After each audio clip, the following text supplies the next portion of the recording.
అందరికీ నమస్కారం అండి. ఈరోజు మా వైఫ్ గారు ఎగ్ పలావ్ చేస్తాని ప్రిపేర్ చేస్తుందండి. ఎలా చేస్తుందో ఒకసారి చూద్దాం. ముందుగా స్టవ్ మీద ఒక గిన్నె పెట్టుకుంది, మళ్ళీ పక్కన ఒక గిన్నె పెట్టుకుంది. ఆ పక్కన గిన్నెలో కొంచెం ఆయిల్ పోస్తుంది. ఆయిల్ పోసింది, మళ్ళీ ఇతల గిన్నెలో ఆయిల్ పోసి ఆనియన్స్, బగారాకు, దాల్చిన చెక్క వేసింది. ఇవతల పెనంలో ఆనియన్స్ వేసింది. ఆనియన్స్ వేసి ఇది ఎందుకంటే ఆనియన్స్ బాగా నూనెలో వేయించి తర్వాత అందులో కలుపుతానికి ఇవతల గిన్నెలో పచ్చిమిర్చి వేసింది.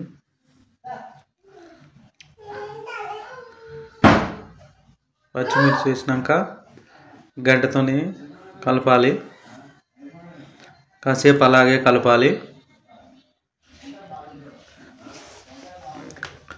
కాసేపు కలిపినాక అట్లనే కొంచెం మీడియం ఫ్లేవర్ వచ్చినాక కలుపుకోవాలి. మీడియం ఫ్లేవర్ దాకా స్టవ్ కొంచెం మామూలుగా పెట్టుకోవాలి. తర్వాత ఈతల గిన్నెలో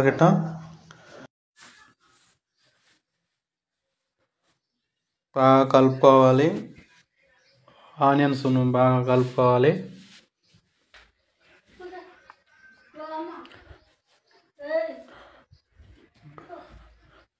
కాసేపు కలపాలి. బాగా ఎర్రగా అయినాక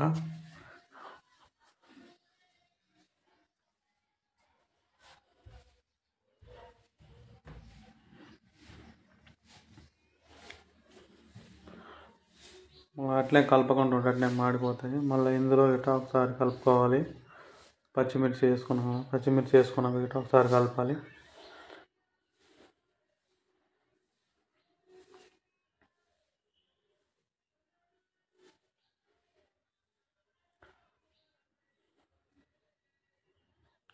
కోసింత అల్లం వేసుకోవాలి. అల్లం వేసుకొని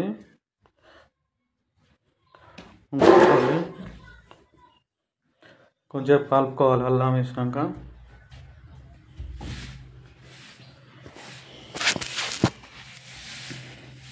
వేసినాక కలుపుకోవాలి.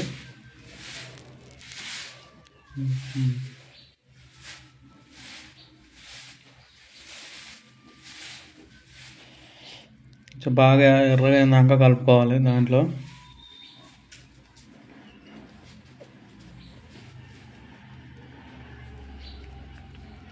తర్వాత టమాటాలు వేసుకోవాలి. టమాటా కోసింత కొత్తిమీర వేసుకోవాలి. కొంచెం కొత్తిమీర వేసుకోవాలి.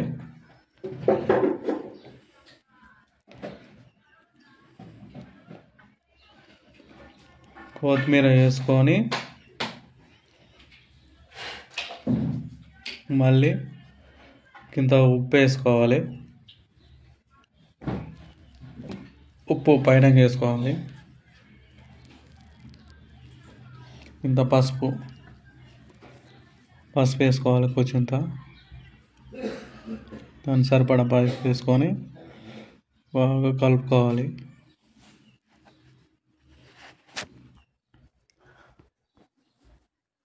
కలపాలి ఒకసారి అటు ఇటు.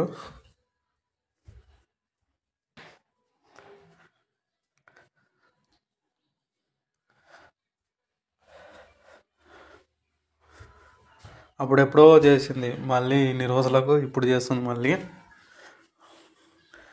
అది బాగా ఇందాక వేయించుకున్నాక ఆనియన్స్ అవి తీసి పక్కకు పెట్టుకోవాలి. పక్కకు పెట్టి మళ్ళీ తర్వాత వేసుకోవాలి.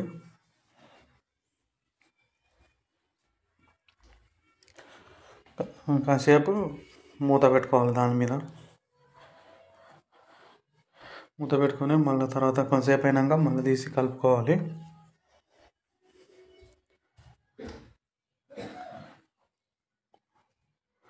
కలుపుకొని ఇందాక ఉడకబెట్టుకున్నాక గుడ్లను ఆ పొట్టు తీసుకోవాలి. గుడ్డు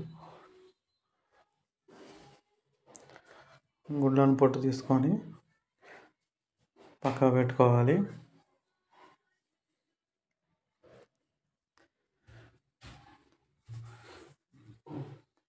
పక్కకు పెట్టుకొని ఇందాక ఒక పళ్ళెం పెట్టుకున్నాం కదా, దాంట్లో పసుపు, కొంచెం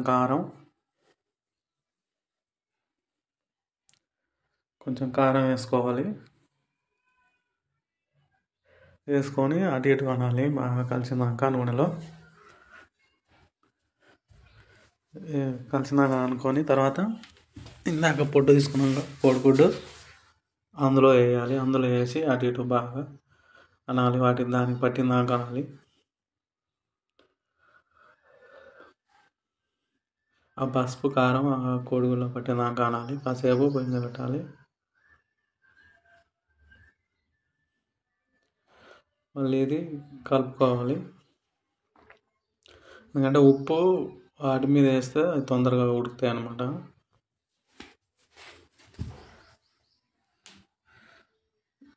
బాగా కొంచెం ఎరిపోయినాక వేయించుకోవాలి కోడిగుడ్డును.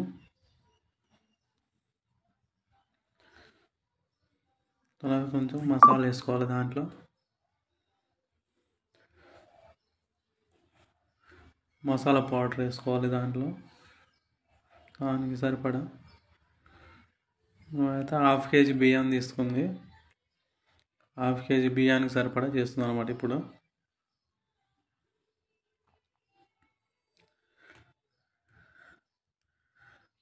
చూస్తుంటే బాగానే అనిపిస్తుంది. కొంచెం కారం వేసుకోవాలి. కారం వేసుకొని అటు ఇటు కలుపుకోవాలి. బాగా మెత్తగా ఉడికినాయి టమాటాలు గిట్ట. కాసేపు అటు ఇటు కలుపుకొని ఉంచుకోవాలి. కొంచెం పెరుగు వేసుకోవాలి. దాంట్లో కొంచెం పెరుగు వేసుకోవాలి. పెరుగు వేసుకొని కలుపుకోవాలన్నమాట. దాంట్లో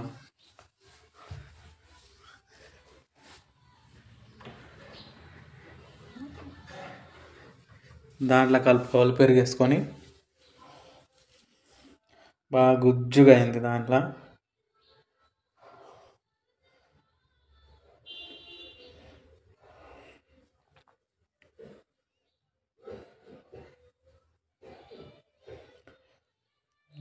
గుజ్జు కలుపుకోవాలి. కాసేపు ఉడకనివ్వాలి.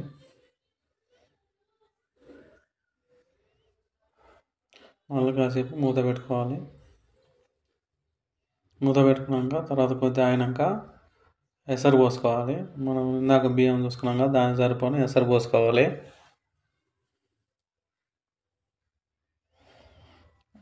అయితే 1/2 kg తీసుకున్నాం అన్నమాట. దాంతో ఒక లోట పోసుకొని కొంచెం పోసుకున్నాము. దానికి సరిపడా ఇప్పుడు ఎసరు పోయాలన్నమాట.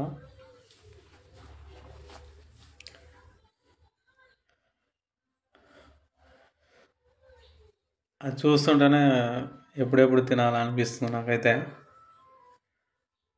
స్మెల్ మంచిగా వస్తుంది.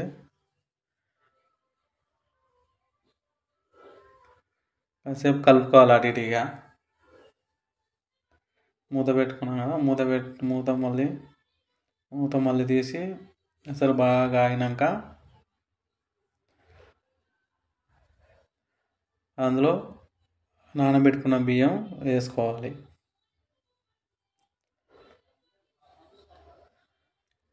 నానబెట్టుకున్నాం కదా బియ్యం ఇందాక, దాంట్లో వేసుకోవాలి.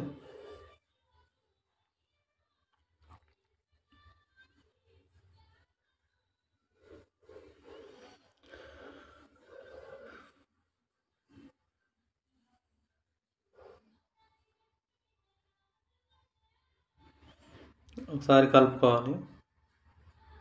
అటు ఇటు కలపాలి ఒకసారి బియ్యం వేసుకున్నాక.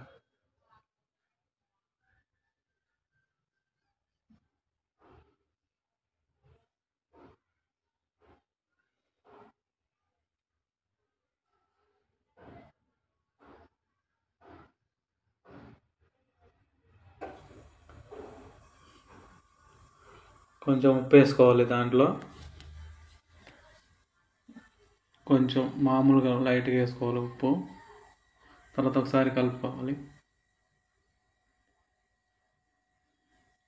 ఒకసారి కలుపుకొని మళ్ళీ మూత పెట్టేసుకోవాలి. మూత పెట్టేసుకున్నాక మళ్ళీ ఒకసారి కాసేపు అయినాక మళ్ళీ అటు ఇటు కలపాలి. ఎందుకంటే కిందిది పైది ఉండకుండా ఒకసారి అటు ఇటు కలుపుకోవాలి. అటు ఇటు కలుపుకొని దాకా ఉడకబెట్టేసినాక గుడ్లు అందులో నూనెలో చేసుకున్నాక అది అందులో వేసుకోవాలి. అందులో వేసుకొని పైన కిందాక ఉల్లిగడ్డలు వేయించుకున్నాం కదా, ఆ ఉల్లిగడ్డలు ఇప్పుడు వేసుకోవాలన్నమాట పైన.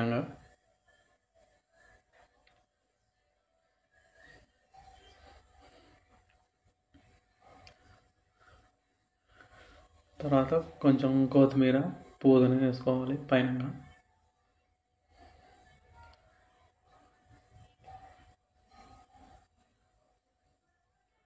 నాకైతే ఎప్పుడెప్పుడు తినాలనిపిస్తుంది, నాకైతే చూస్తుంటానే.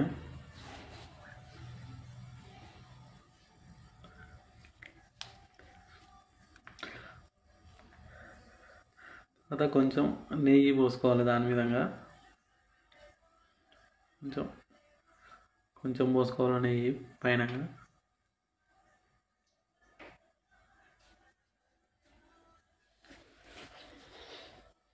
ఒకసారి కలుపుకోవాలి కిందికి మీదకి.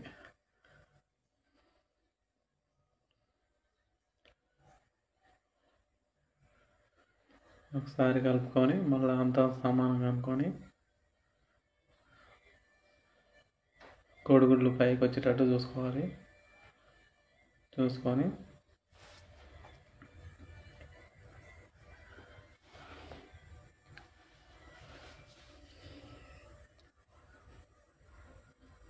ఉడుకుతున్నది ఇప్పుడే. మనం ఒకసారి కాసేపు మూత పెట్టుకోవాలి. ఇప్పుడు గుమగుమలాడే ఎగ్ పలావ్ రెడీ అయింది. స్మెల్ మంచిగా వాసన వస్తుంది. పైన కాసింత మళ్ళీ ఒకసారి కొత్తిమీర పుదీనా వేసుకోవాలి. కొంచెం పైన వేసుకొని మూత పెట్టేసుకోవాలి.